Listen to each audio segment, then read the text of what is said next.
ভারতের বড় বড় স্মাগলারদের সাথে 4,000 কোটি টাকার উপরে তার স্মাগলিং ব্যবসা ছিল। আনার হত্যা মামলায় একের পর এক রহস্যময় জালে ঘেরা বা রহস্যময় যে জাল বিছানো হয়েছে এই হত্যার পেছনে তা একে একে উদ্ঘাটন হচ্ছে, যেখানে দেখা যাচ্ছে যে প্রায় সময়ই যে এমপি আনারকে হত্যা করেছেন, কিন্তু তার পিছনে অন্যতম কারণ রয়েছে।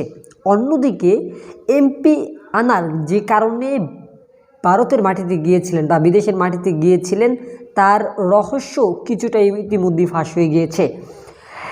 ইতিমধ্যে জানা গিয়েছে যে ইয়াবার প্রায় 4,000 কোটি টাকার ইয়াবা বা অবৈধ যেই টাকা পাচার, সেই অবৈধ মানে জিনিসপত্র যা পাচার করতে বা যা আনতে বাংলাদেশে পাচার করার জন্য এই এমপির হাত রয়েছিল, যেখানে তিনি সেই কাজের জন্যই মূলত গিয়েছিলেন। কিন্তু তিনি যাওয়ার পরপরই তার হত্যাকাণ্ড হয়েছে। দর্শক শ্রোতা, এমন একটি চাঞ্চল্যকর তথ্য উঠে এসেছে।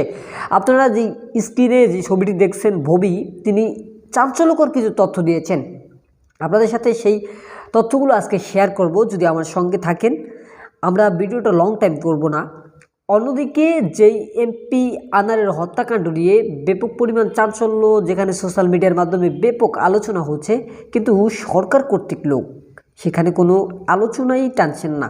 কিন্তু অবশেষে কেন টানছেন না, এটা জানতে হলে মূল পয়েন্টে যেতে হবে। যে মূল পয়েন্টটা হলো যে এমপি আনারকে যে হত্যা করা হয়েছে তার পিছনে অন্যতম কারণ হলো তিনি দুর্নীতির সাথে জড়িত ছিল, যা মানে প্রধানমন্ত্রী দেখতে পারতেন না, বা এরকমটাই সূত্র জানা যাচ্ছে। যেই জানার কারণে বা যেই বোঝার কারণে শেষ পর্যন্ত এমপি আনারের হত্যাকাণ্ড নিয়ে সরকার কর্তৃক কিন্তু বেশি মানে কোনোভাবেই পয়েন্টটি নোট করতেছেন না। এটা ইতিমধ্যে ফলো করেছেন।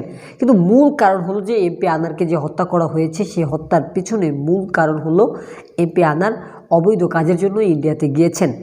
সেখানে এক প্রকার গিয়া ক্রমশ তাদের ব্যবসার খাতিরে খুন হয়েছেন বা কোনোভাবেই খুন হয়েছেন তা এখন স্পষ্ট নয়, কারণ তার বডিকে টুকরো টুকরো করে শেষ পর্যন্ত সেটি ফ্রিজে রাখা হয়েছিল। পরবর্তীতে সেটি নাকি দুর্গন্ধ ছড়াবে বলে হলুদ মাখানো হয়েছে। বাহিরে পাচার করার একটা প্রচেষ্টা ছিল, কিন্তু সেখানে গ্রেপ্তার হয়ে গিয়েছেন, আর বাইরে পাচার হয়নি। আজকের এই ভিডিওটা দেখার পরে আপনাদের কি মতামত রয়েছে, এমপি আনার কতটুকু সচ্ছল লোক ছিল, তা অবশ্যই আমাদের কমেন্ট বক্সে জানিয়ে যাবেন। আজকের মতো এখানে বিদায় নিচ্ছি, পর দেখা হবে এরকম পরবর্তী কোনো আপডেট নিউজ নিয়ে। তখন যাবে সুস্থ থাকেন, ভালো থাকেন, আল্লাহ হাফেজ।